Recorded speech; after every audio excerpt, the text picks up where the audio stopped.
Hello guys, this is Seema. Hope so कि आप सब अच्छे होंगे और अपने इंटरव्यू के लिए अच्छे से प्रिपरेशन कर रहे होंगे। तो आज हम एक इंटरव्यू के लिए ही छोटे छोटे हम टॉपिक हैं इस सीरीज़ में लेके आते रहेंगे। और आज का हमारा जो टॉपिक रहेगा वो है production possibility curve. Production possibility curve micro economics में वेरी इंपॉर्टेंट टॉपिक है और आप सब इसके बारे में जानते भी हैं। प्रो आप सब इसके बारे में जानते हैं, लेकिन हम जो बेसिक सी बातें हैं जो हमसे इंटरव्यू में पुटअप हो सकती हैं, हम उनके बारे में ही यहाँ पर जानेंगे। प्रोडक्शन पॉसिबिलिटी कर्व, हमसे क्वेश्चन पुट हो सकता है कि बताइए इस कर्व का जो शेप है वो कॉनकेव टू द ओरिजिन क्यों होता है। प्रोडक्शन पॉसिबिलिटी कर्व है, इसकी जो शेप कॉनकेव होने का जो रीज़न है क्योंकि पीपीसी कर्व में जो रेट ऑफ सब्सटीट्यूशन होती है, marginal rate of technical substitution होती है, वो इंक्रीजिंग होती है। इसलिए इस कर्व की जो स्लोप है वो कॉनकेव टू द ओरिजिन होता है।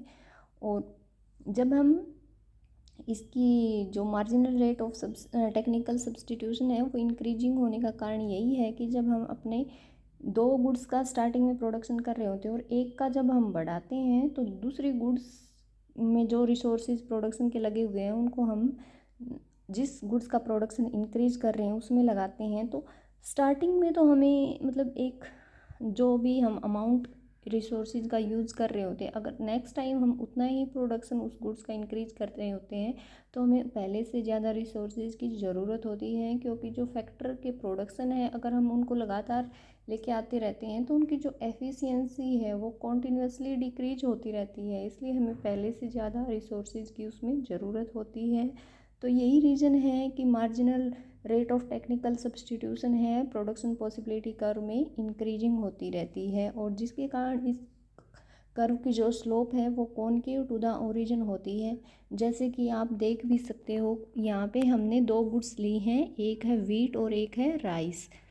स्टार्टिंग में हम वीट, अगर हम अपने जो भी फैक्टर ऑफ प्रोडक्शन है उनको वीट के प्रोडक्शन में लगाते हैं तो हम मैक्सिमम वीट का प्रोडक्शन 100 क्विंटल लगा लो या आप यूनिट लगा लो, हम 100 यूनिट कर सकते हैं। लेकिन राइस का जो प्रोडक्शन होगा वो 0 होगा।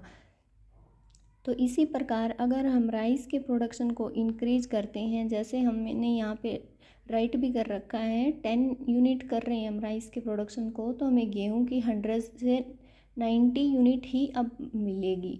10 यूनिट का लॉस हो गया। फिर सेकंड टाइम जैसे हम 10 यूनिट इंक्रीज करेंगे, राइस की 20 होगी तो हमें वीट की कितनी मिलेगी 70, यानी कि यहाँ पे 20 यूनिट का लॉस हो रहा है। फिर इसी तरह नेक्स्ट 30 यूनिट का लॉस हो रहा है, फिर नेक्स्ट 40 यूनिट का लॉस हो रहा है। तो इसका मेन रीज़न यही है क्योंकि जब हम एक गुड्स का प्रोडक्शन इंक्रीज कर रहे होते हैं, वहाँ दूसरी गुड्स से रिसोर्सेज को लेके आते हैं तो उनकी जो एफिशिएंसी है वो कॉन्टीन्यूसली डिक्रीज होती रहती है।